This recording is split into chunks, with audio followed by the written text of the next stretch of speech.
हिंदी साहित्य में आज सुनिए नासिरा शर्मा जी की लिखी हुई कहानी गली घूम गई। नासिरा शर्मा जी आधुनिक हिंदी साहित्य की लेखिकाओं में एक बहुचर्चित नाम है।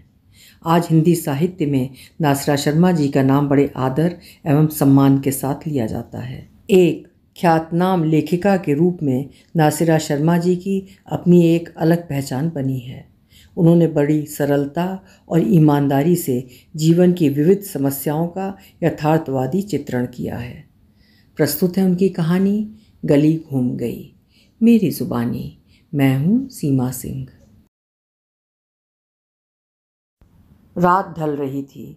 छत से तैरती आती हवा कमरे के रेशमी महीन पर्दों से टकराकर उनको इधर उधर उड़ा रही थी। मिनी के खुले बाल भी कभी उसके चेहरे को ढक लेते, कभी पीछे पीठ की तरफ जा हवा के संग उड़ने को बेकरार हो उठते। दीवार से पीठ लगाए बैठी मिनी आंखें बंद किए यादों की घाटियों में तैर रही थी। उसका दिल अनमनासा था। पैरों के पास चटाई पर कुछ खुली और कुछ बंद पुस्तकें बिखरी हुई थीं। पैड पर लगे पन्ने हवा से फड़फड़ा रहे थे। कई रंग के पेन बिखरे थे। मिनी के साथ ये अक्सर होता है। 1-2 महीने बाद वो इसी तरह गहरी उदासी में डूब जाती है।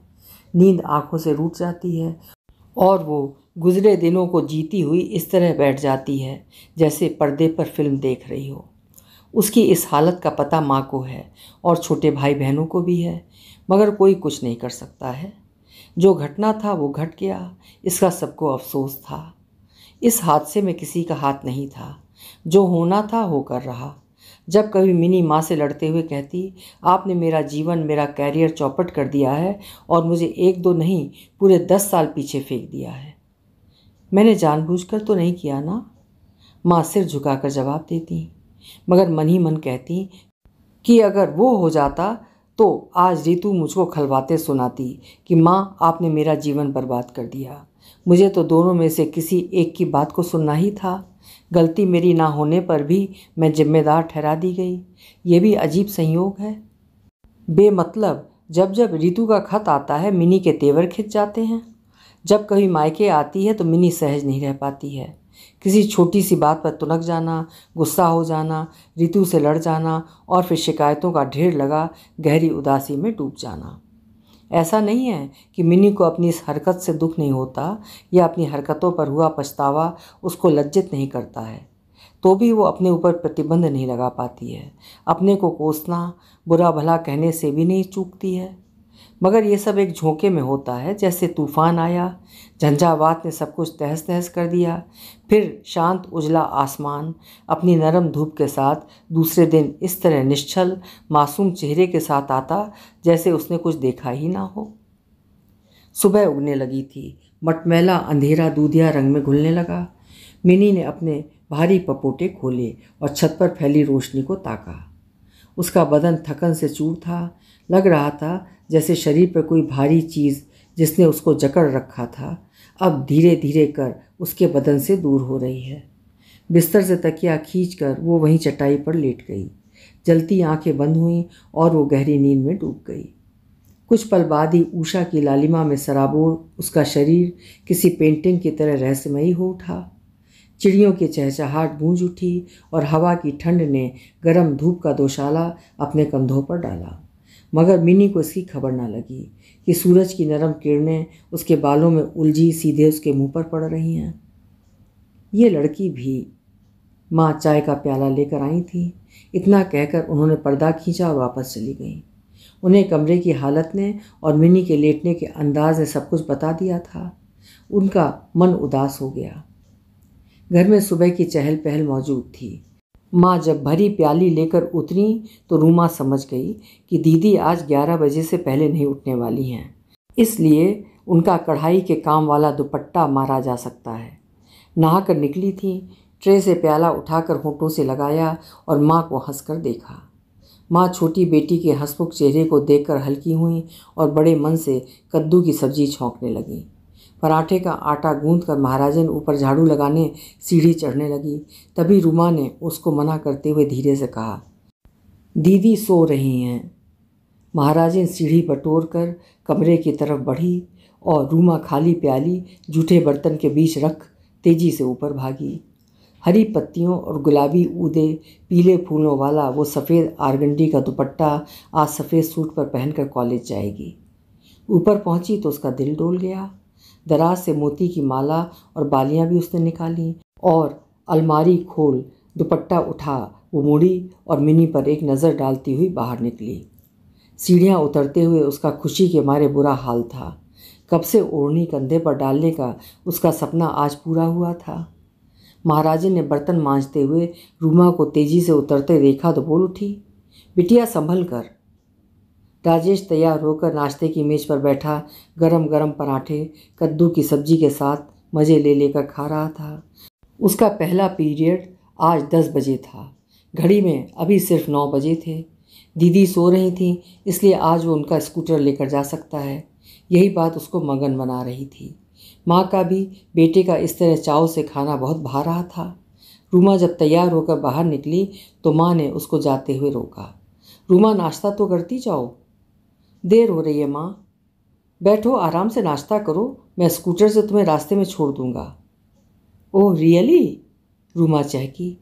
रियली? राजेश हंसा। रूमा लौटी और बरामदे में रखी खाने की मेज के एक तरफ बैठ गई।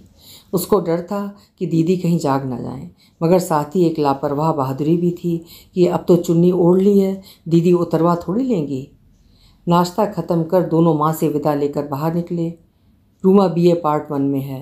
राजेश ने कंप्यूटर ज्वाइन कर रखा है, साथ ही इंग्लिश में MA भी कर रहा है। दोनों बहन भाई जल्द से जल्द नौकरी में लगना चाह रहे हैं ताकि घर के वातावरण को बदल डालें। मिनी के सपने जब से बिखरे हैं तब से उसका PhD का काम खत्म ही नहीं हो रहा है। उसी में उलझी डूबती उतराती रहती है। उससे सब निराश हो चुके हैं। ऋतु तो पहले ही ब्याह दी गई, सो उससे आशा करना कि वो घर के लिए कुछ करे बेकार है। ये घर 2 साल पहले खुशहाल घर का एक नमूना था। आसपास वाले उदाहरण देते थे, मगर कुमार साहब को जाने क्या हुआ जो अधेड़ उम्र में दूसरी शादी कर बैठे। 2 घरों के बीच शुरू में बड़ी कटाछनी मची, दुश्मनी निभाई गई। जब कोसना सुनते सुनते कुमार साहब के कान पक गए तो वो चंद कपड़े अटैची में डाल नई ब्याहता के घर रहने चले गए। वो तो चाहती थी कि ऐसा हो, और अब बिना किसी कोशिश के कुमार साहब पके आम की तरह उनके कदमों पर आन गिरे थे। उनका कर्तव्य था कि वो पतिदेव को माथे पर सुहाग की बिंदी की तरह सजाएं। आओ भगत सेवा सत्कार ऐसा हुआ कि कुछ दिनों बाद कुमार साहब ने खर्च भी पहली घरवाली को देना बंद कर दिया। कुछ रिश्तेदार बीच में पड़े, सुलह सफाई करवानी चाहिए, खर्चा पानी बंधवाने की बातचीत की, मगर कुमार साहब ने जो मुंह मोड़ा तो फिर पुराने घर की तरफ मुड़कर नहीं देखा। उनकी इस तोता चश्मी पर उनको सबने बुरा भला कहा, मगर वो नए पैदा हुए बच्चे को प्रेम में घुमाते रहे। उनका ये बदला रूप देखकर पत्नी ने दिल पर पत्थर रख सिलाई करना शुरू कर दिया। ऋतु का ब्याह जब तय हुआ तो कन्यादान के लिए कुमार साहब कपड़ा लत्ता लेकर पहुंचे थे। शादी खूब अच्छी तरह से हो गई। पत्नी ने सोने का सेट और 3 साड़ियाँ जो वे बेटी के लिए लाए थे उनको लौटाते हुए कहा, घर से जाते हुए आप जिन बच्चों को छोड़ गए थे उनकी जिम्मेदारी मैं उठा रही हूँ। आप आ गए, बहुत बहुत धन्यवाद, वरना ये काम भी मैं अपने बलबूते पर पूरा कर लेती। ये साड़ियाँ और सेट वापस ले जाएं। मुझे भौतिक चीज़ों की आपसे पाने की कोई तमन्ना अब शेष नहीं है। कुमार साहब का खिला चेहरा मुरझा गया, मगर वो कुछ बोले नहीं। चुपचाप बंडल उठाकर घर से बाहर चले गए। मिनी, रूमा, राजेश तीनों ने एक दूसरे को देखा और चुपचाप खड़े रहे। कोई भी पिता को छोड़ने दरवाजे तक नहीं गया।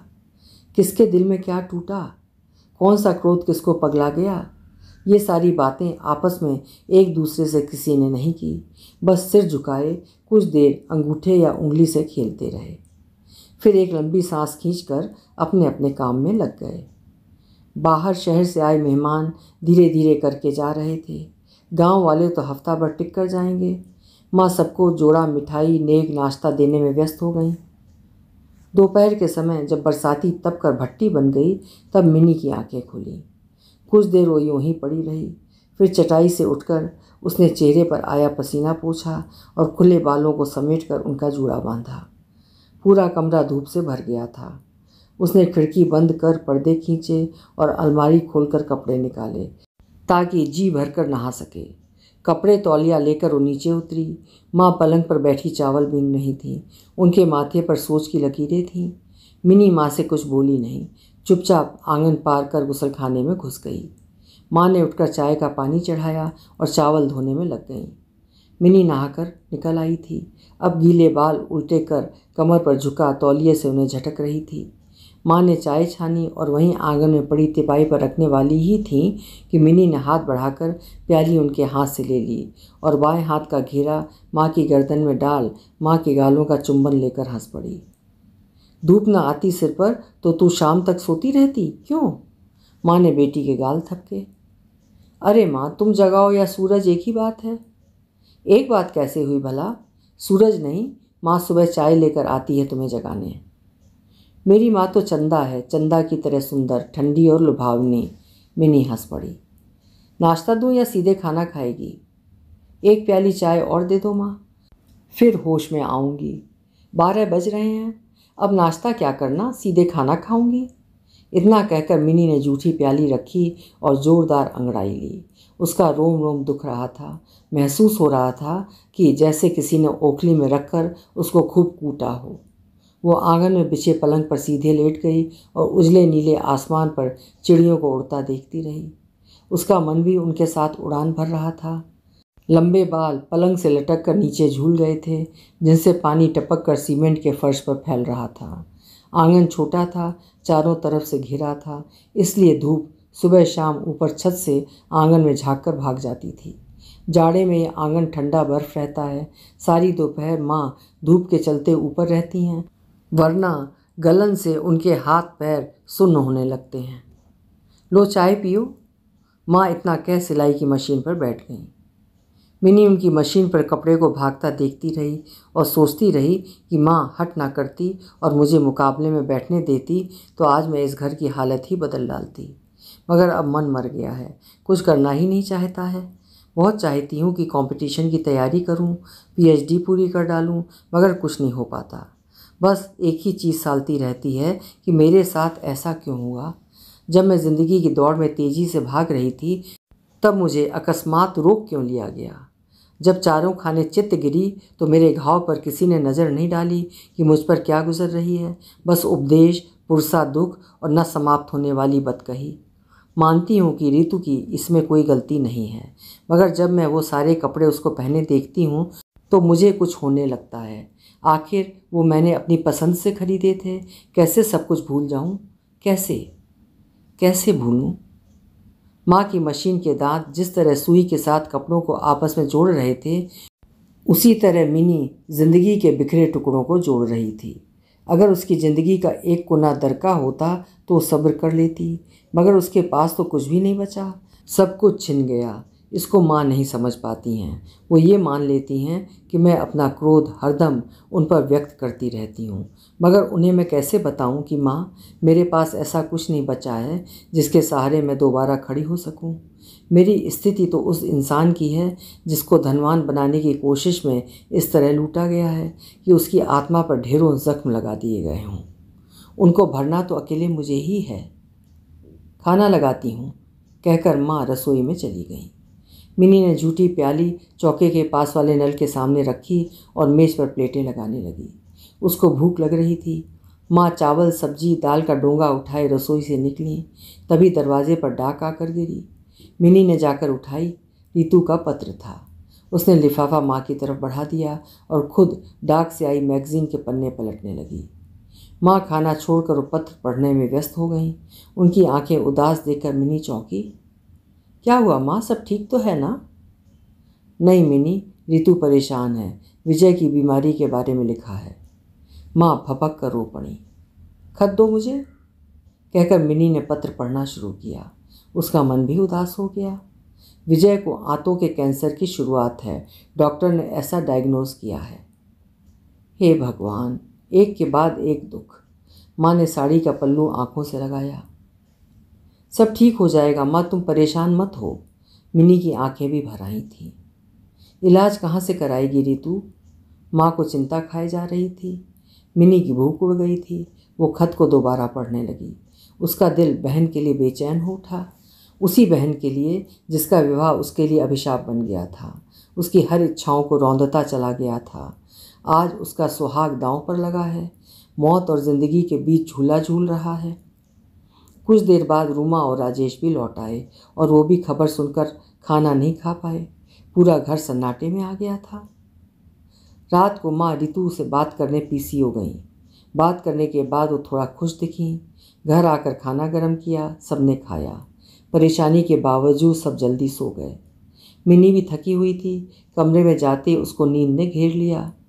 सोते में उसने सपना देखा कि रितु सफ़ेद साड़ी पहनकर आई है।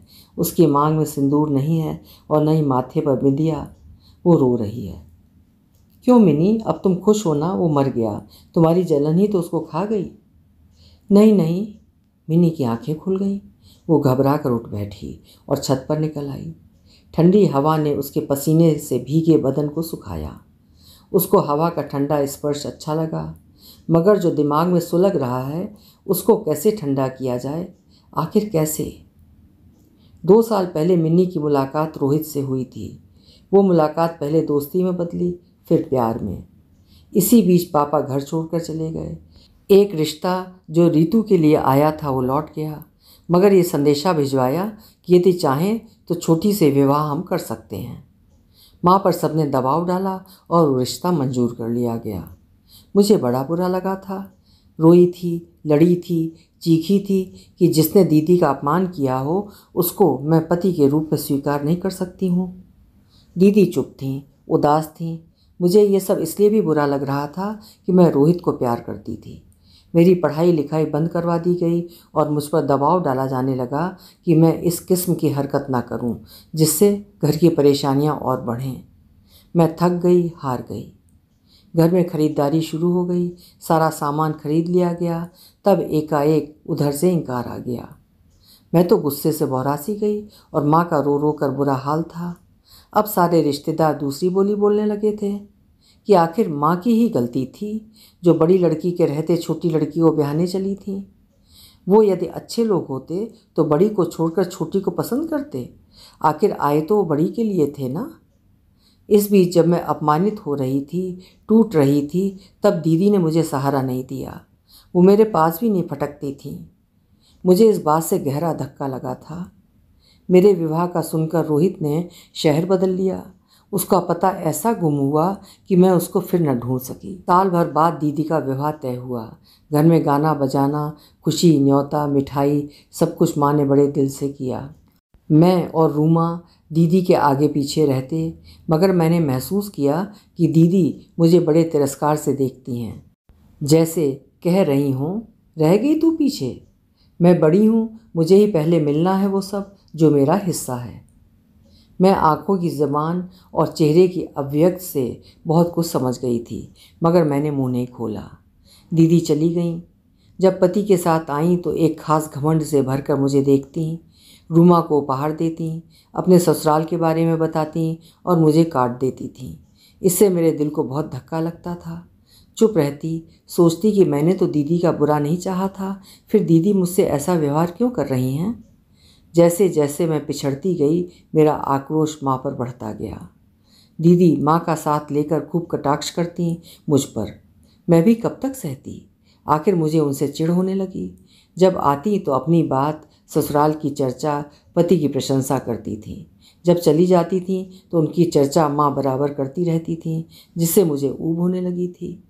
हम तीनों अक्सर सोचते कि आखिर माँ या दीदी अब हमारे बारे में क्यों नहीं जानना पूछना चाहती हैं। क्या हमारी समस्याएं खत्म हो गई हैं या फिर हमारे बीच ऐसा कुछ नहीं बचा है जो बांटा जाए। रूमा और राजेश मेरी पीड़ा समझते थे। वो ये भी समझते थे कि इन कारणों से मैं अब पढ़ने लिखने में रुचि खो चुकी हूँ, मगर माँ मेरी हालत नहीं समझती थी। वो नहीं जानती थी कि मैंने दीदी की लड़ाई लड़ी थी, मगर दीदी ने उल्टा मुझसे लड़ाई शुरू कर दी थी। शीत युद्ध ने मुझे कितना तोड़ा ये तो मैं ही जानती हूँ, और आज वही दीदी एक बार फिर माँ की चिंता का विषय बन गई हैं कि उनके पति का इलाज कैसे होगा। मुझे दीदी से हमदर्दी है। मेरे पास है क्या जो मैं उन्हें दे सकूं, सिवाय सेवा और मनौती के, जिससे उनका सुहाग सुरक्षित रहे। आंखों से नींद उड़ गई। पहले दीदी की शादी याद आई, फिर पापा का घर छोड़कर जाना याद आया। माँ का दुख और खर्चे की तंगी याद आई। याद करने को तो ढेरों ऐसे प्रसंग थे जिनका सिलसिला एक बार शुरू होता तो ख़त्म होने का नाम ही नहीं लेता। मिनी ने गहरी सांस भरी। फिर एकाएक उसको अपना सपना याद आ गया। ये सब कह सकने के लिए मैं शब्दों का सहारा लेती हूँ और वो भाव का। इसलिए बिना कहे आँखों और चेहरे से वो ऐसी भाषा बोल जाती हैं कि आदमी अंदर ही अंदर तिलमिला जाए। मैं अंदर कुछ नहीं रखती, बस गुस्सा उगल देती हूँ। वही मेरी गलती है और इसलिए सब मुझे उग्र स्वभाव का मानते हैं। मिनी अपने से बात करती हुई नीचे आई। देखा माँ जाग रही थी। सड़क के लैंप पोस्ट की रोशनी बरामदे में आड़ी होकर पड़ रही थी। तखत पर लेटी माँ का चेहरा इस रोशनी में साफ नजर आ रहा था। उनकी आंखें खुली थीं, नज़रें छत पर टिकी दूर कुछ देख रही थीं। आंखों के कोनों से आंसू बहकर तकिए में जज्ब हो रहे थे। मिनी खंबे से लगी माँ को कई पल निहारती रही। शायद माँ अपने अकेलेपन से डरकर रितु के भविष्य के लिए चिंतित हैं कि कहीं वो भी बिना पति के इस संग्राम में अकेली न पड़ जाए जिसको जीवन कहते हैं। मिनी माँ को गौर से देखती रही, फिर जाने क्या सोचकर वापस सीढ़ियाँ चढ़ती हुई ऊपर चली गई। पूर्णिमा का चांद अब खुली छत के ठीक ऊपर जगमगा रहा था। उसकी दूधिया चांदनी काई लगी हुई टूटी फूटी छत पर इस तरह बिखर रही थी जैसे चांद स्वयं अपना चेहरा आईने में देख रहा हो, धब्बेदार पीला रोशनी से भरा हुआ। छत का चांद रोशन नहीं है, उसमें जगमगाहट की जगह चांद की दी हुई फीकी रोशनी भर है, जिसमें छत का ऊबड़ खाबड़ होना बदसूरत तो नहीं लग रहा है, मगर एक रहस्य रच रहा है कि इस छत ने कितने वर्ष धूप बारिश जाड़े का मुकाबला किया है। उसका साक्षी कौन है? इस घर के रहने वाले या वो समय जो इस इमारत को छूता हुआ बिना आवाज़ बीत रहा है? समय के समंदर में रोहित भी कहीं गुम हो गया है। उसको ढूंढना कितना मुश्किल है। मिनी ने गहरी सांस लेकर चारों तरफ देखा। फिर दिल की आवाज़ उभरी जो खामोश रात में सबने सुनी। पेड़, आसमान, दीवारें, सड़क, नदी, पहाड़, हवा।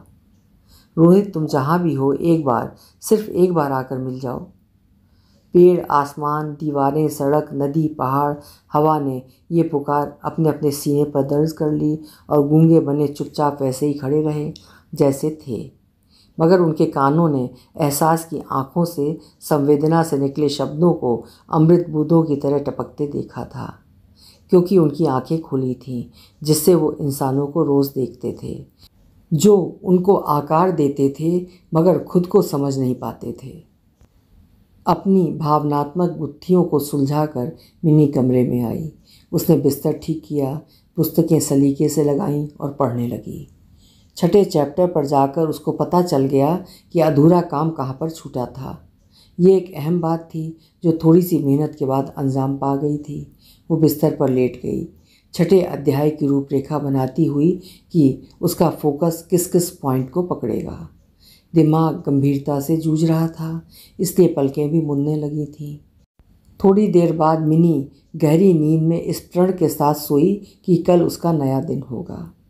मिनी को सुबह नहाकर जो तैयार देखा सबने तो उन्हें हैरत हुई। खामोशी से उसने नाश्ता किया और झोला उठाकर उसने खूंटी से स्कूटर की चाबी उठाई और जाते जाते माँ से कहा, मैं अपने गाइड से मिलने जा रही हूँ, दोपहर तक लौट आऊँगी। माँ ने दाल चढ़ाते हुए उसको घूम कर देखा, फिर प्रेशर कुकर वैसा ही छोड़ वो बेटी को दरवाजे तक छोड़ने आई। जब तक मिनी गली से गुजर कर सड़क पर बाएं हाथ मुड़ नहीं गई, माँ उसको चौखट पर खड़ी खड़ी देखती रही। क्या बात है माँ, आज दीदी को हुआ क्या है? राजेश ने शेव बनाते हुए बरामदे में से पूछा। सचमुच आज दीदी पहले वाली दीदी लगी, रूमा ने सलवार पर इस्त्री करते हुए कहा। क्या बताऊं, मैं सब देख रही हूँ, माँ ने सीधा सपाट सा जवाब बिना किसी टिप्पणी के दिया और रसोई में जाकर कुकर को बंद करने लगी। आज उनको डॉक्टर के पास जाना है, इसलिए खाना पका कर निकलेंगी ताकि आते आते देर हो तो बच्चों को भूखा न बैठना पड़े। माँ, तुम्हारा ब्लड प्रेशर बढ़ा लगता है, रूमा ने माँ की फूली आंखों को देखकर कहा। तुम दवा तो लेती हो ना रोज़ सुबह? राजेश ने गौर से माँ को देखा। हाँ, आज तबीयत कुछ सुस्त सी है। तुम्हें रितु दीदी की चिंता खाए जा रही होगी। अगर ऐसा है तो चलो, मैं तुम्हें लेकर बरेली चलता हूँ, खुद जीजा जी को देख लेना, दीदी से मिल लेना, सारी चिंता गायब। राजेश बोला, सही, बिल्कुल सही कहा तुमने भैया। रूमा ने इस्त्री का प्लग ऑफ करते हुए कहा। देखती हूँ। इतना कहकर माँ चुपचाप सामने दीवार को ताकने लगी, जैसे वहाँ ऋतु का भविष्य लिखा हो। रूमा और राजेश के जाने के बाद माँ तखत पर लेट गईं। आज महाराजन नहीं आई थी। सारा घर बासी पड़ा था। उनमें हिम्मत नहीं थी कि वो झाड़ू देती या जूठे बर्तन बैठकर मलती। उनका दिल भरा भरा सा था। अकेला घर पाकर आंसुओं ने मौका पा लिया। वो जी भर कर रो लीं तो उनका जी हल्का हो गया। सुबह से दिल पर जो भारीपन था वो भी हट गया। उन्होंने उठकर चाय बनाई और घूंट घूंट कर पीने लगीं। अब उनके मन में उत्साह था। कठिनाई से निकलने पर उनका भरोसा बन गया था। ये भी ख्याल गुजरा कि हो सकता है इलाज से वो बिल्कुल भला चंगा हो जाए। आजकल हर रोग की दवा है। फिर भगवान पर भरोसा रखे इंसान तो चमत्कार होने में कितनी देर लगती है। इस विचार ने माँ का हौसला बढ़ाया।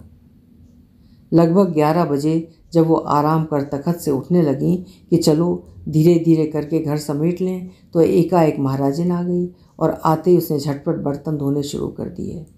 ये देखकर वो कुछ बोली नहीं और दोबारा तखत पर लेट गईं। जब वो बर्तन धो चुकी तो माँ उठी और रसोई में जाकर 2 प्याली चाय का पानी गैस पर चढ़ा दिया। महाराजन चेहरे से परेशान और थकी हुई लग रही थी। जब उसने झाड़ू उठाई तो माँ ने चाय छानते हुए कहा, गीता, ये चाय लो। माँ की इस पुकार में क्या था जो गीता भरे बादलों की तरह फपक पड़ी। माँ चौंक गई। फिर दोनों प्याली उठाए रसोई से निकलीं। उन्हें पता था कि गीता की सास बीमार है, मियाँ शराबी है और बच्चों की एक ऐसी फ़ौज है जो पेट खोले उसका इंतज़ार करती है कि वो रोटियां उन्हें दे। ऐसे हालत में गीता कई बार टूट जाती है। आज भी कुछ ऐसा ही हुआ होगा। अब चुप हो जा गीता, चल चाय पी, जी हल्का कर। माँ ने उसको प्याली थमाते हुए कंधा थपका उसका। हाँ बीबी जी, रोने से भाग्य नहीं बदलता है। तभी बाकी बात गला भरने से अधूरी रह गई। चाय पियो, हिम्मत से काम लो। माँ ने गहरी सांस ली, फिर चाय का गर्म घूंट भरा। गीता भी चाय पीते सहज हो उठी। शायद उसने सुबह से कुछ खाया पिया नहीं था। तू सफाई कर, तब तक मैं नहा लेती हूँ। इतना कहकर माँ बाथरूम की तरफ कपड़े उठाकर चली गईं। जब वो नहाकर निकली तो चेहरे पर निखार सा था, कुछ मन बदलने के कारण और कुछ गीता को सहारा देने से। वैसे भी अभी माँ की उम्र क्या थी, सिर्फ 45 वर्ष। कुमार साहब उनसे कुल 5 साल ही तो बड़े थे। शादी को पूरे 25 साल हुए हैं। ऋतु अभी 24 की भी तो पूरी नहीं हुई है। मिनी का 23वां चल रहा है। शादी जल्दी हुई, उसी हिसाब से बच्चे भी जल्दी हुए। घर पर मास्टर से पढ़ाकर सीधे सबका नाम पहली कक्षा में लिखवाया था।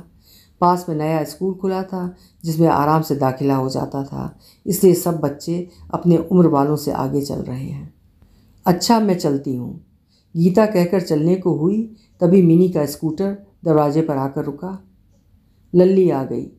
गीता इतना कहती हुई आंगन पार कर दरवाजे से बाहर निकली। माँ ने खिंचे कपड़े अलगनी पर फैलाए।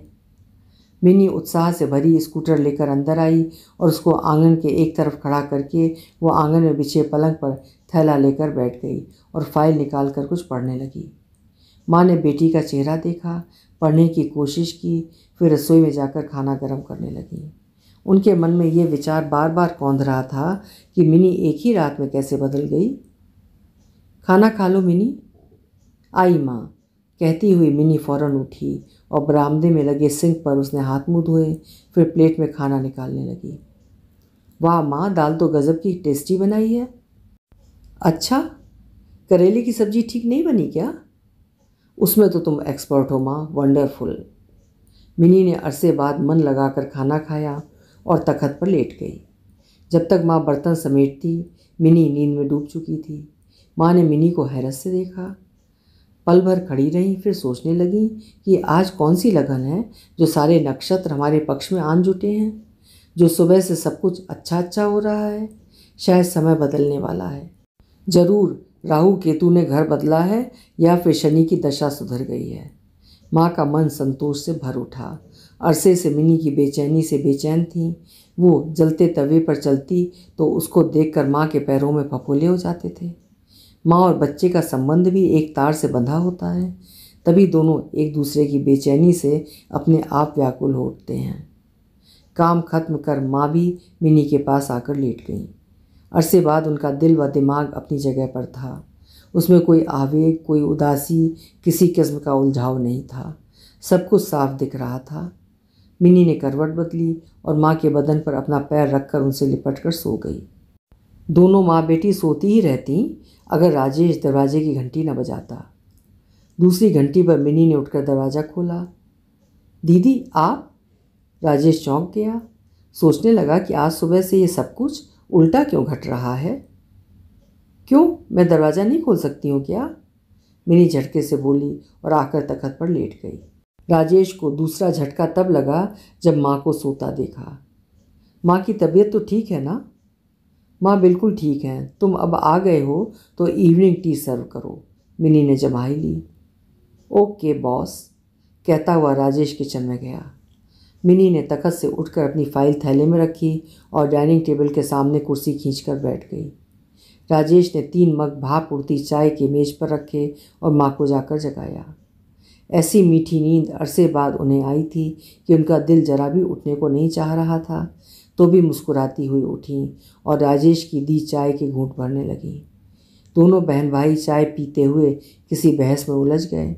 बात अंग्रेजी में हो रही थी, इसलिए माँ की समझ में नहीं आया कि बहस का विषय क्या है, तो भी उन्हें चहकता घर अच्छा लगा। इसी बीच रूमा भी आ गई और वो भी चलती बहस में कूद पड़ी। माँ ने चाय खत्म कर मुंह पर हाथ फेरा, जूड़ा फिर से बांधा और तख्त के नीचे उतर पैरों में स्लीपर डाली। शाम घिर आई थी। उन्होंने जूठे मग जमा किए और रसोई की तरफ बढ़ गईं। जब माँ चाय दोबारा बना कर लाईं तो साथ में मूंगफली के दाने भी भून कर लाई थीं। बहस खत्म हो गई थी। तीनों बड़ी गंभीरता से ऋतु के बारे में बात कर रहे थे। माँ भी वहीं बैठ गईं। राजेश ने माँ से पूछा, तो आप बरेली चलने का मन बना रही हैं या नहीं? सोचती हूँ कुछ दिन ठहर के जाऊँ, माँ सोचती हुई आवाज़ में बोली। नहीं जाएंगी तो परेशान रहेंगी, अकेले में छुप छुप कर रोएंगी, रूमा ने तेजी से कहा। नहीं, अब नहीं रोऊंगी, मुझे पूरा यकीन है कि कठिनाई टल जाएगी। अभी तो टेस्ट जारी हैं और एक डॉक्टर ने शक जाहिर किया है। बात तो सही है, मेडिकल डॉक्टरों के किसी नतीजे पर पहुंचने से पहले हमको बेकार की टेंशन मोल नहीं लेनी चाहिए। फिर दीदी ने तो डॉक्टर का संदेह लिखा था। सारे टेस्ट की रिपोर्टें तो अब तक आनी बाकी थी, इसलिए हमको वेट करना चाहिए कि दीदी अगले खत में क्या लिखती हैं, मिनी ने कहा और थैला उठाकर सीढ़ी की तरफ बढ़ी। मुझे आज रात एक पेपर पूरा करना है, कल मेरा ट्यूटोरियल है। 2 दिन से मूड ही नहीं बन पा रहा था, रूमा ने भी मेज से उठते हुए कहा। माँ, बाजार से कुछ मंगवाना तो नहीं है? राजेश ने उठते हुए कहा। वो रोज़ 6-7 बजे चौराहे वाले बाजार में कैसेट स्टोर पर जाकर कुछ गज़लें सुनता था, फिर आधे 1 घंटे बाद मोहल्ले के लड़कों से गपशप करते हुए लौट आता था। देखती हूँ, हाँ, लौटते हुए हरे धनिये की 2 गड्डियाँ लेते आना, आज चटनी बनाऊंगी, माँ ने फ्रिज का दरवाज़ा बंद करते हुए कहा। ऊपर पहुंचकर मिनी ने कपड़े बदले और फाइल सामने फैलाकर बैठ गई। कई घंटे गुजर गए। बीच बीच में माँ पुकार कर खाने पर बुलाती, हर बार वो जवाब देती कि आ रही हूँ। अंत में माँ ने रूमा के हाथ उसकी थाली सजाकर भेज दी, जो रूमा ने ढककर बिस्तर के कोने पर अखबार बिछाकर रख दी और बिना कुछ कहे नीचे उतर आई। घर में खामोशी के साथ बत्ती भी बुझ गई थी। सब सो गए थे। मिनी ने घड़ी देखी, पूरे 2 बज रहे थे। कलम बंद कर उसने कागज़ समेटे और फाइल में लगा दिए। छत पर आकर एक जोरदार अंगड़ाई ली, फिर कमरे में जाकर थाली उठाई और छत की मुंडेर पर रखकर खाना खाने लगी। नीचे गली में कुत्ते भौंक रहे थे। सड़क पर सिपाही डंडा मारता आगे बढ़ रहा था। चौकीदार की सीटी रह रह कर गूंज रही थी। मिनी ने खाना खत्म कर बर्तन एक कोने में नीचे सरका दिए, फिर पानी पीकर छत पर टहलती रही, फिर पलंग पर जाकर लेट गई। उसकी पलकें झपक रही थीं, मगर दिमाग जाग रहा था। किसी करवट उसको आराम नहीं मिल रहा था। नींद और दिमाग का तालमेल कैसे बिठाए वो समझ नहीं पा रही थी। अपने से लड़ते लड़ते वो आखिर नींद में डूब गई। 15 दिनों की रात दिन की मेहनत रंग लाई और मिनी की थीसिस टाइप होने चली गई। राजेश का कोर्स खत्म हो गया था। उसको उसी इंस्टीट्यूशन में पार्ट टाइम नौकरी मिल गई थी। घर में एक आमदनी तनख्वाह के रूप में आने वाली थी। इस ख्याल से सबके चेहरे खिल उठे थे। शाम को जब सब जमा हुए तो राजेश ने माँ का कंधा दबाते हुए कहा, माँ, अब इस शरीर को आराम की ज़रूरत है। पिछले 3 वर्षों से मशीन चलाते चलाते तुम्हारे हाथ थक गए होंगे। अभी नहीं राजू, अभी इन दोनों की जिम्मेदारी जब तक सिर से नहीं उतरती तब तक ये शरीर आराम नहीं कर पाएगा। अभी तो बहुत दूर जाना है, तब जाकर आराम करूँगी जब तेरी बहू घर ले आऊँगी। माँ के इस तरह कहने पर सब हंस पड़े। मेरी शादी कोई प्रॉब्लम नहीं है। क्यों दीदी? क्योंकि मैं शादी नहीं करने वाली हूँ, मिनी ने फैसला सुनाया। चलो मान लेते हैं, राजेश हंसा। तो फिर मैं क्यों करूँ? रूमा चहकी। ठीक है माँ, जब ये दोनों मुक्त हो गई हैं बंधन में बंधने से तो मैं बलि का बकरा बनने को तैयार हूँ। आखिर आपके स्वास्थ्य की चिंता मुझसे ज़्यादा किसको होगी? भैया लड़की देख रखी है क्या? रूमा चहकी। हाँ, बाहर निकलता हूँ तो आंख बंद करके थोड़ी चलता हूँ। कहाँ है? माँ पूछेंगी तो बताऊँगा। अरे ये मजाक कर रहा है, हंसते हुए माँ बोली। सच कह रहा हूँ माँ, झेपे हुए अंदाज में राजेश बोला। ठीक, कल तुम चाय पर ले आना, मिनी बोली। बात हंसी मजाक में टल गई, मगर दूसरे दिन जब राजेश शाम को सचमुच एक लड़की को साथ ले आया तो सबके चेहरों से हंसी गायब हो गई। माँ ने घूरती नज़रों से लड़की को देखा तो उसने झुककर माँ के पैर छुए। राजेश ने सुनंदा से सबको मिलवाया। देखने में बहुत प्यारी सी सीधी सादी लगती थी। भैया के साथ एमए फाइनल कर रही थी। रहने वाली इसी शहर की थी। उसके पिता इंजीनियर थे। 2 भाई थे जो दुबई में थे। माँ के चढ़े तेवर धीरे धीरे करके गिरने लगे। चाय नाश्ते के बाद जब सुनंदा जाने लगी तो माँ ने उसके माथे पर प्यार किया, जिसका मतलब था कि माँ को लड़की पसंद आ गई है। कब से चल रहा था ये सब? मिनी ने रात के खाने पर राजेश से पूछा। इंटर से, राजेश हंसा। बचपन की मोहब्बत है, रूमा हंसी। लड़की ठीक है, घराना भी कायदे का होना चाहिए। चलकर खुद ही देख लो ना माँ, राजेश ने कहा। ठीक है, तेरे एमए के इम्तिहान गुजर जाएं तब जाऊंगी। जैसी तुम्हारी मर्जी, राजेश ने कहा।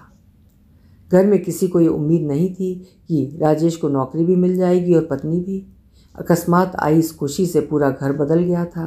माँ ने चूनेकारी रुकवा दी, सबके नए कपड़े बनवाने टाल दिए। इसी तरह कई छोटे मोटे काम ये कहकर टाल दिए गए कि इकट्ठा खर्चा किया जाएगा। राजेश को तनख्वाह अच्छी मिली, जिसको उसने माँ के हाथ में लाकर रख दिया। इतना ज़्यादा रुपया माँ ने इकट्ठा देखा नहीं था। 10-10 हज़ार की 2 गड्डियाँ जब खुलीं तो नोट ही नोट भर गए। हर माह ये रुपए उनको तनाव मुक्त करते चले गए। इस बीच वे रितु को भी देख आई थीं। डॉक्टरों ने उसके पति को बिल्कुल ठीक करने का वचन और दिलासा दिया था। माँ वहाँ से संतोष से भरी लौटी और राजेश के ब्याह के इंतज़ाम में लग गईं। उनको परिवार अच्छा लगा था। राजेश की परीक्षा समाप्त हो गई थी। उधर मिनी की थीसिस जमा हो गई थी।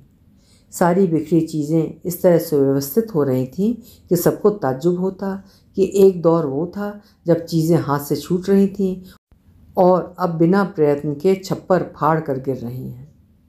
जिस दिन ऐसी बातें खाने पर होती, मिनी ऊपर आकर तन्हाई में सोचती, काश रोहित भी इसी तरह चलते चलते आ टकराएं तो ज़िंदगी का अर्थ ही बदल जाएगा। मन ही मन सोचती हुई मिनी सपनों का ताजमहल बना डालती। उसको महसूस होता कि उसकी इच्छा की तेज़ तरंगें कभी न कभी रोहित को उसके सामने लाकर खड़ा कर देंगी। उस समय उसकी साधना और आराधना सफल होगी। तब उसका एक सुंदर घर होगा जिसको वो बहुत जतन से सजाएगी। इस सोच ने उसके चेहरे पर एक आभा सी छिटका दी थी। थीसिस को समाप्त कर सकी, इस संतोष ने उसकी आंखों में चमक ला दी थी। सच है, आदमी की सोच बदलती है तो सारा जहान बदल जाता है। घर में शादी की तैयारियां जोरों पर चल रही थीं। बेटे की शादी की बात सुनकर कुमार साहब अपने छोटे बेटे को लेकर एक दिन पत्नी से मिलने आए थे। बेटे का रंग रूप बाप पर गया था। माँ ने बिना किसी तिलमिलाहट के उसको प्यार से बैठाया और खिलाया पिलाया, जैसे औपचारिकता में होता है। उनके चेहरे पर न कोई विशेष भाव आए, न पहले की तरह आंखों में घृणा लहराई। बस सब कुछ वैसा ही सत्कार में हुआ जैसे दूसरे लोगों के साथ होता था, जो विवाह की बधाई देने माँ के पास आते थे। माँ की इस आवभगत में राजेश, मिनी, रूमा शामिल नहीं हुई थीं। वो तनी तनी रहीं। उस छोटे लड़के के प्रति भी उदासीन, और न माँ ने उनसे किसी किस्म का व्यवहार करने का संकेत किया। पिता जैसे आए थे वैसे ही चले गए। उनके जाते ही माँ उसी सहजता से काम में लग गईं। रितु का खत आया था कि वो दोनों शादी से सप्ताह भर पहले पहुंच रहे हैं। माँ ने मिनी से कह दिया था कि वो ऊपर वाला कमरा बहन बहनोई के लिए ठीक कर दे। राजेश शादी के बाद वहीं रहेगा, इसलिए उस कमरे की पुताई और सफाई ज़रूरी है। पहले मिनी और रितु इस कमरे में रहती थी। पिता का एक कमरा उनके जाने के बाद काफ़ी दिन बंद रहा, क्योंकि माँ ने अपना आसन तखत पर जमा लिया था। यहाँ राजेश सोता था। ये देख रितु और मिनी ऊपर चली गईं और राजेश उनके कमरे में रूमा के साथ रहने लगा। अब मिनी फिर से अपने कमरे में लौट आई थी। घर छोटा था मगर काफ़ी खुली जगह थी, इसलिए 2 कमरे के इस मकान में परिवार बड़ा होने पर भी भीड़ का आभास नहीं होता था। राजेश का ब्याह माँ ने बड़ी धूमधाम से किया और सुनंदा के आने से घर में एक अलग तरह की खुशी तैर गई थी। रितु गर्भवती थी, इसलिए माँ ने उसको रोक लिया था। सुनंदा और रितु सारे दिन गप्पे मारती रहती थी। माँ को मशीन चलाने से फुर्सत मिल गई थी। आराम और आमदनी ने उनकी सेहत अच्छी कर दी थी। अब वो शाम को आस पड़ोस में मिलने मिलाने भी जाने लगी थी। इस शांतिमय वातावरण में लहर पैदा करने के लिए सबको मिनी के विवाह का प्रश्न बड़ा लगने लगा था। माँ को भी चिंता थी, मगर इतनी नहीं जितना हर शाम चाय पर सब मिलकर उस बात को समस्या की तरह लेते थे। एक दिन आखिर मिनी ने कह ही दिया, माँ, आपको मेरे विवाह की चिंता करने की ज़रूरत नहीं है। मुझे लीव वैकेंसी पर 1 वर्ष की लेक्चरशिप मिल गई है। मैं अपना खर्च उठा सकती हूँ। मुझे शादी नहीं करनी है। ये कोई बोलने का अंदाज़ हुआ मिनी तुम्हारा? रितु ने सुनंदा के चेहरे पर आए भाव को ताड़ते हुए कहा। शादी क्यों नहीं करेगी? बस नहीं करनी है मुझे। तेरे कारण रूमा बैठी रहेगी? उसकी कर दो ना, उसी रमेश, सुरेश, महेश से जिनकी चर्चा हर रोज़ मुझे लेकर तुम सब करती थी। मिनी ने कटाक्ष भरे स्वर में कहा। इसमें बुरा लगने की क्या बात है? रितु ने धीरे से कहा। तो इसमें अच्छा लगने की क्या बात है? मिनी ने हाजिर जवाबी दिखाई। शादी हर लड़की की होती है, इसलिए तेरी भी होगी। इसमें बिगड़ने वाली क्या बात है? रितु ने टटोलती नज़रों से मिनी को घूरा।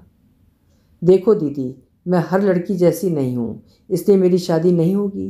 रही बिगड़ने वाली बात तो सुन लो। शादी मुझे करनी है, सारी दुनिया को नहीं, जो सब टांग अड़ाते रहते हैं। कैसी बदजबान हो गई है ये माँ? रितु धीरे से पुरबुताई। क्या बदजबानी की है मैंने? सुनंदा भाभी ने अपनी मर्जी से शादी नहीं की क्या? पूछो इनसे। मिनी ने तीखे स्वर में कहा। चुप, माँ ने धीमी आवाज़ में झिड़का। चुप क्यों रहूं? राजेश भैया को छूट थी अपनी पसंद की पत्नी लाने के लिए, मगर वो छूट मिनी को क्यों नहीं? बहस पर उतर आई मिनी और सबके चेहरे फक हो गए।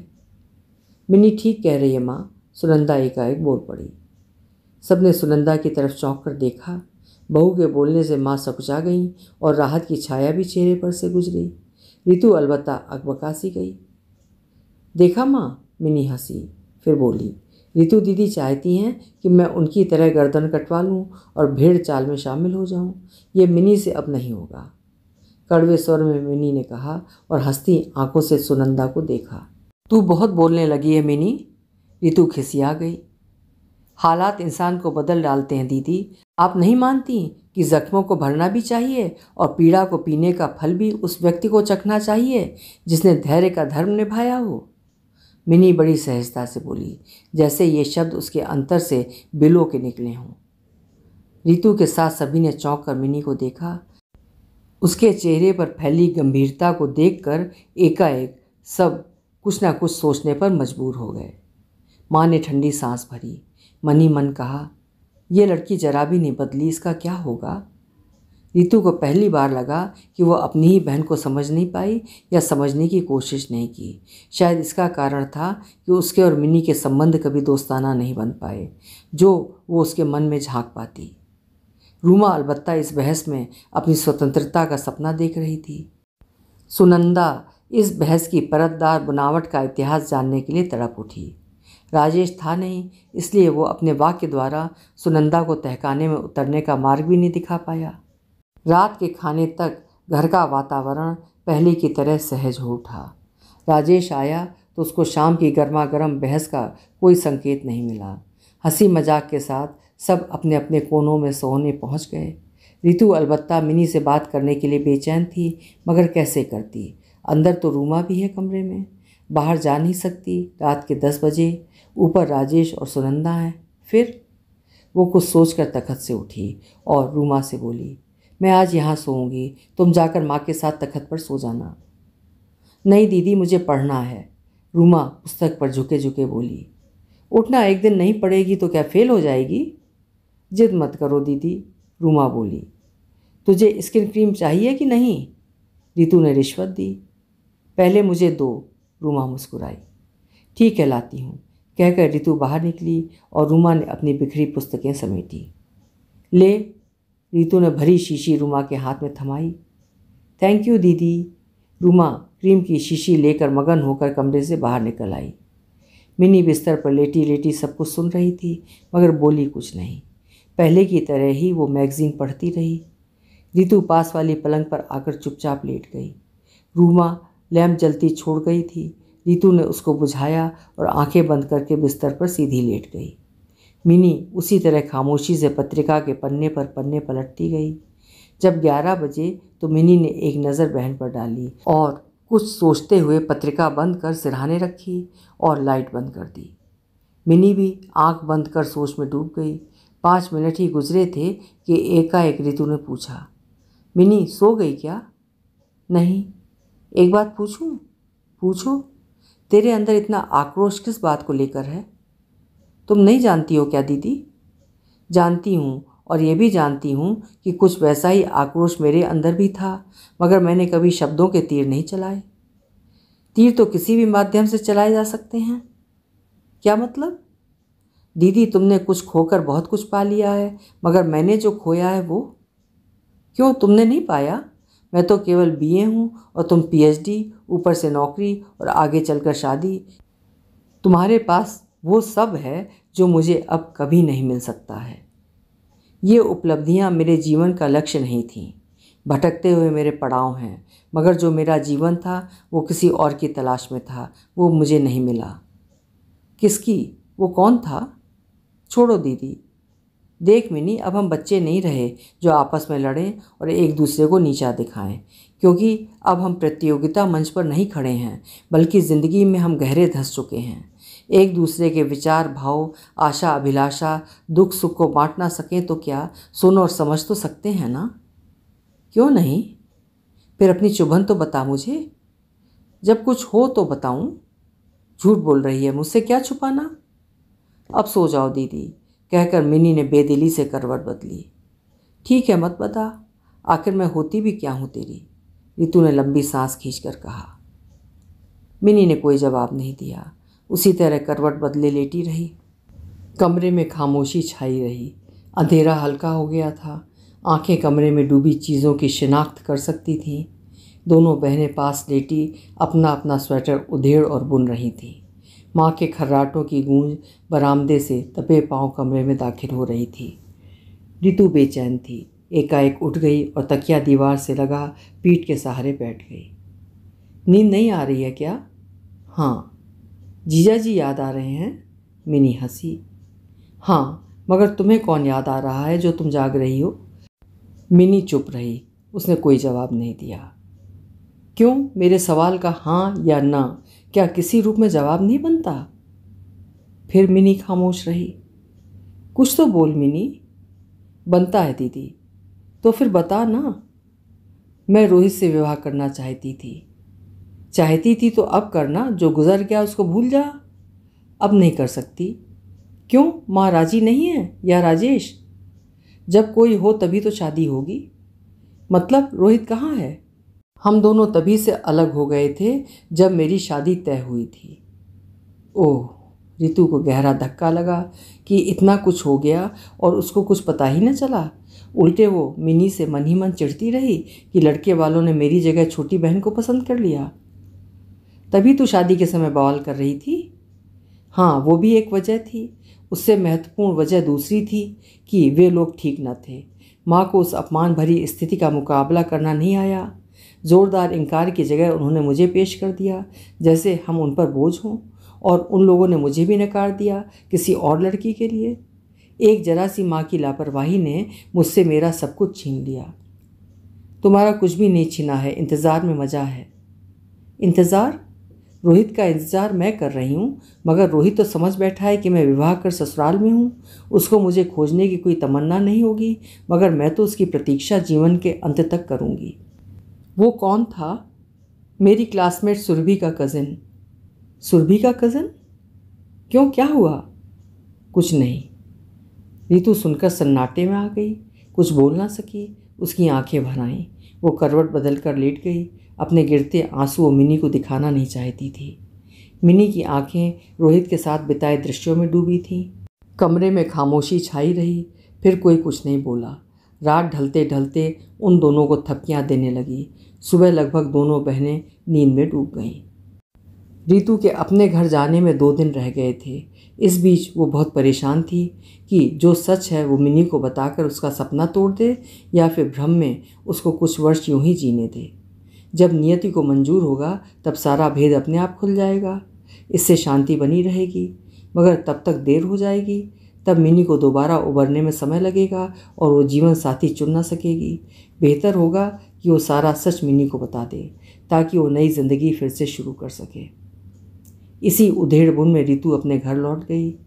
दीदी की खामोशी देख मिनी को लगा कि उस दिन अंधेरे का फ़ायदा उठाकर दीदी ने उसके दिल की थाह ले ली। उसको ये सब दीदी को नहीं बताना चाहिए था। ये एहसास इतना व्यक्तिगत होता है कि उसका ढिंढोरा पीटने का अर्थ है अपने को सरे बाजार नंगा करना। दीदी कोई योगदान तो दे नहीं सकती हैं, और ना वो किसी की दी हुई राय पर चल सकती है। फिर ज़बान खोलने से मतलब? अच्छा है कि दीदी ने उस दिन के बाद से कोई प्रश्न नहीं पूछा, वरना मुझे बुरा लगता। जख्म का दर्द सहना अपने में एक सुखद स्थिति है, मगर जब वो कुरेदा जाए तो टपकन बन सिरदर्द बन जाता है। तब कई तरह के भाव विरोधाभास की स्थितियां पैदा कर मन मस्तिष्क को कसलापन दे डालते हैं। रितु की विदाई माँ ने खूब दिल खोल कर की थी। साड़ी, फल, मिठाई और सोने के नन्हे टॉप्स, जिनको देखकर रितु बहुत खुश हुई थी। रितु का पति ठहरा तो ससुराल में केवल 2 दिन था, मगर स्वभाव में सबको अच्छा लगा था। रितु ने तो पूरे 15 दिन का कार्यक्रम बनाया था, मगर न वो साथ आ सका न लेने आया, बस शादी के दिन पहुंचा था।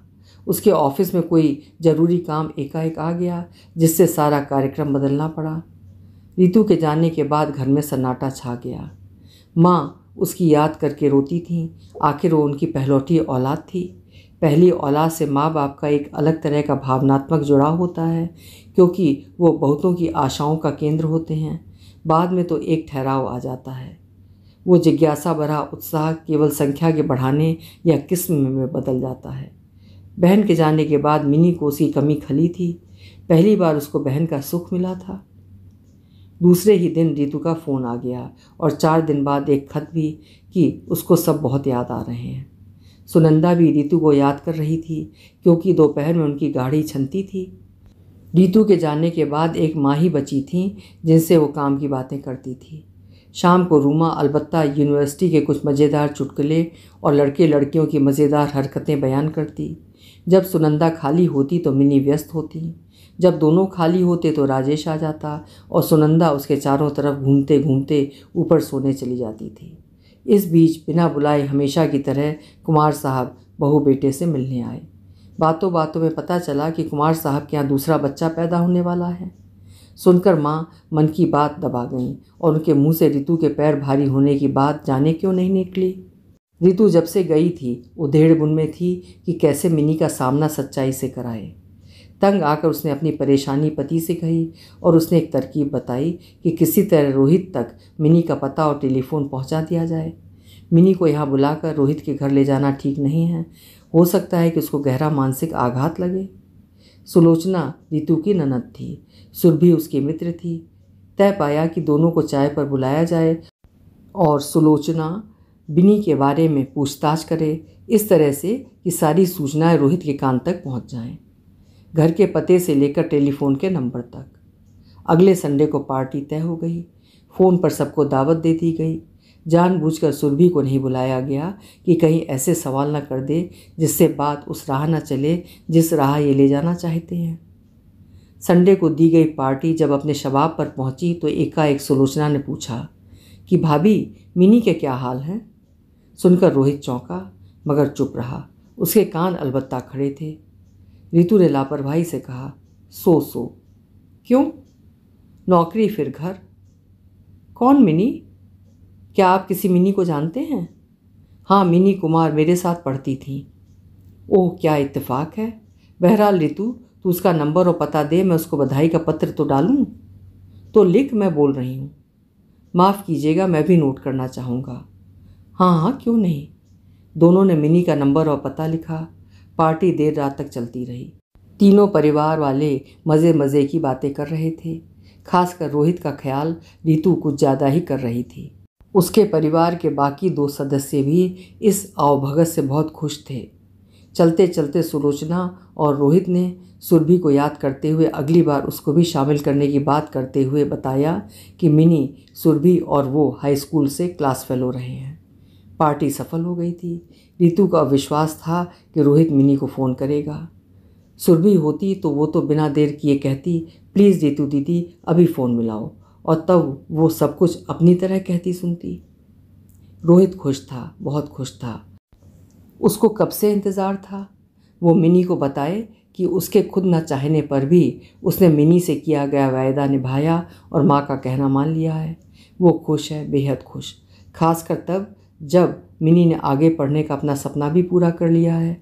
घर पहुंचकर उसने घड़ी देखी, 12 बज रहे थे। इस समय मिनी को फ़ोन करना उचित नहीं होगा, सुबह करना ठीक है। रोहित को रात भर नींद नहीं आई। वो मिनी के बारे में सोचता रहा कि शादी के बाद वो कैसी लग रही होगी, उसके कितने बच्चे हैं, किस पर पढ़े हैं, उसका पति उसको परेशान तो नहीं करता है, और सबसे बड़ी बात कि वो रोहित को भूली तो नहीं। रोहित ने लंबी सांस लेकर करवट बदली। मैं तो उसको किसी दिन भी नहीं भुला पाया।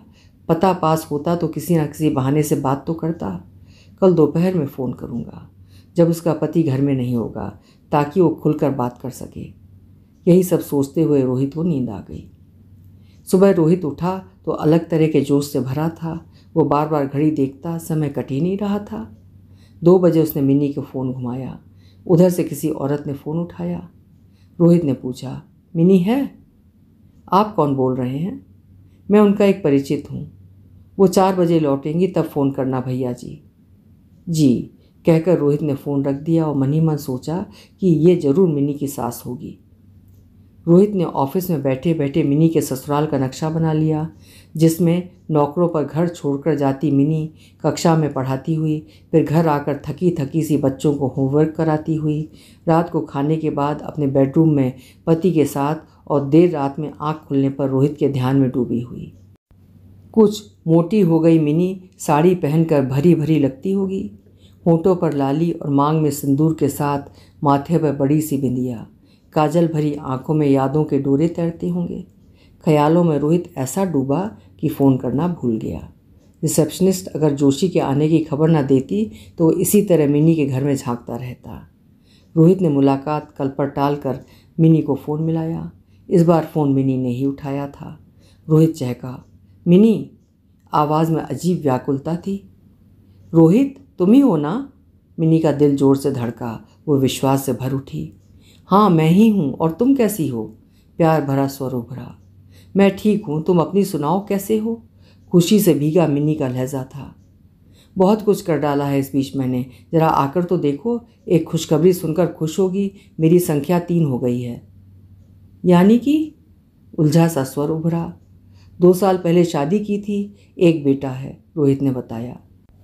अच्छा, मिनी मरसी गई। और तुम्हारी संख्या क्या है मिनी? रोहित उसी झोंक में चहका।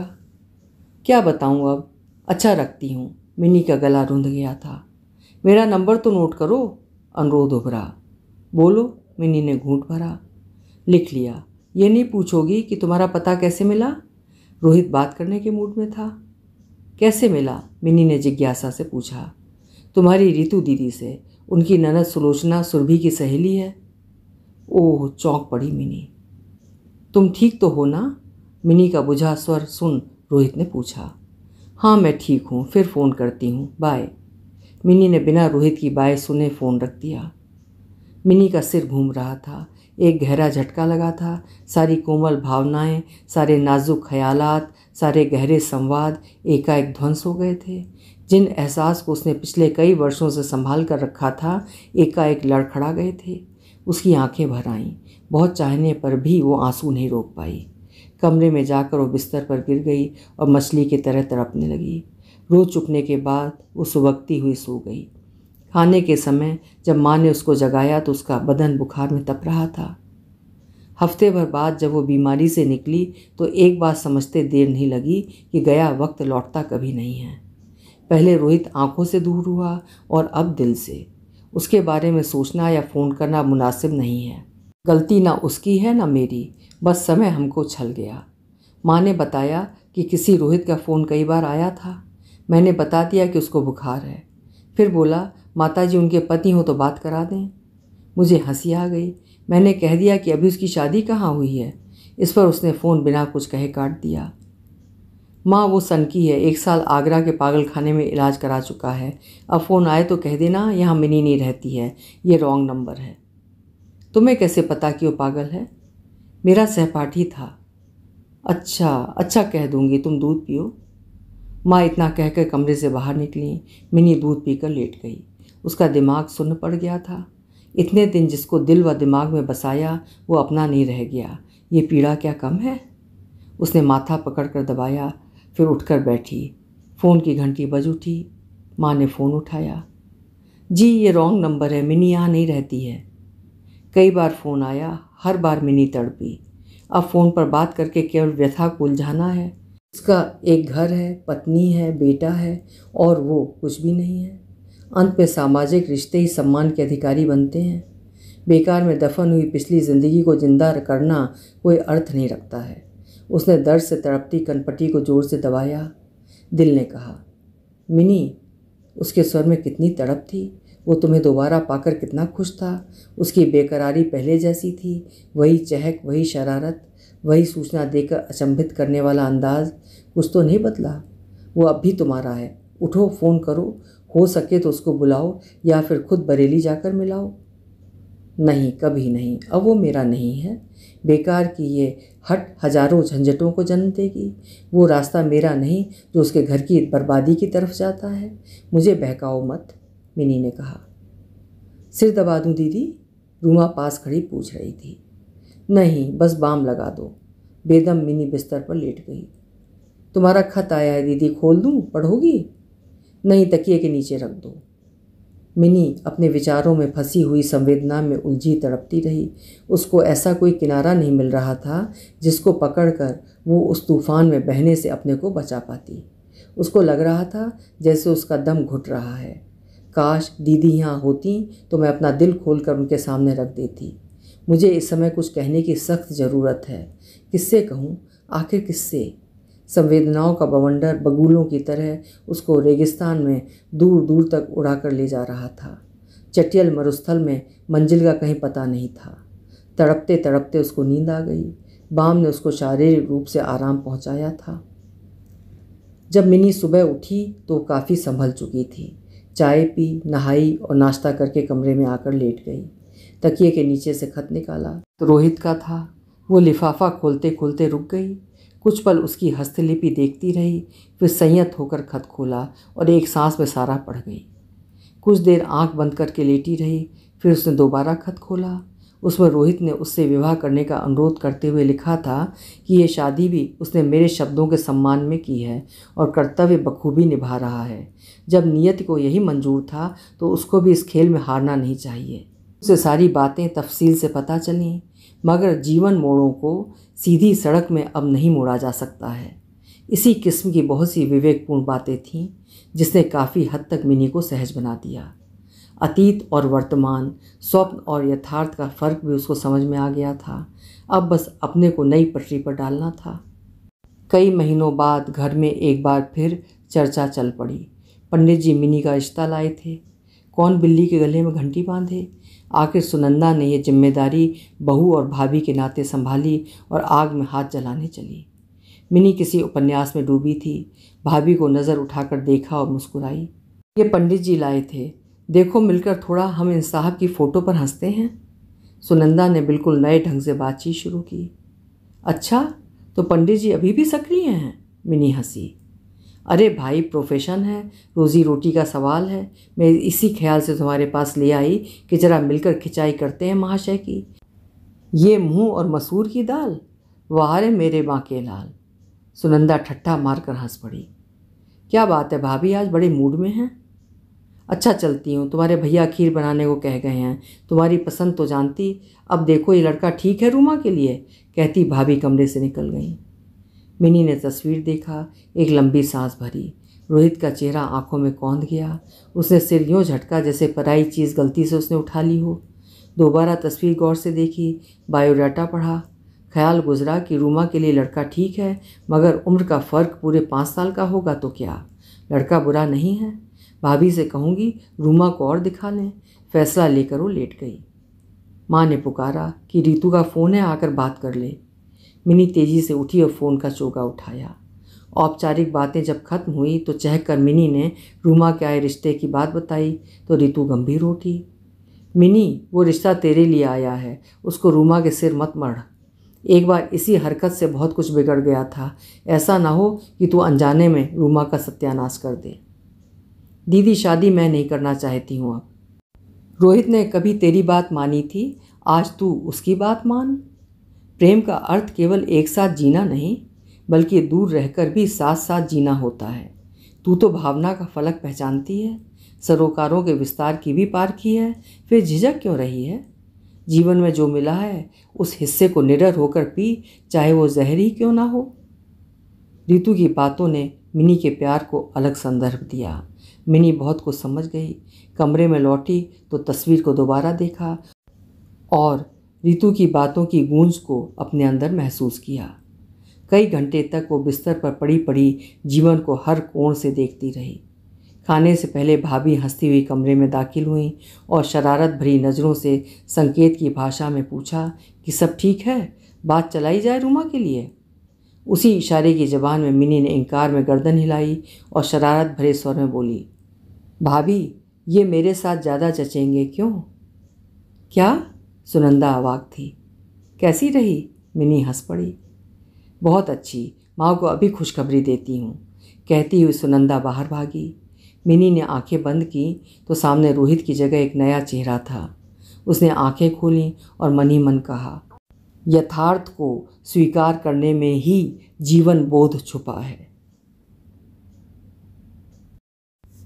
अभी आप सुन रहे थे नासिरा शर्मा जी की लिखी हुई एक बेहतरीन कहानी गली घूम गई।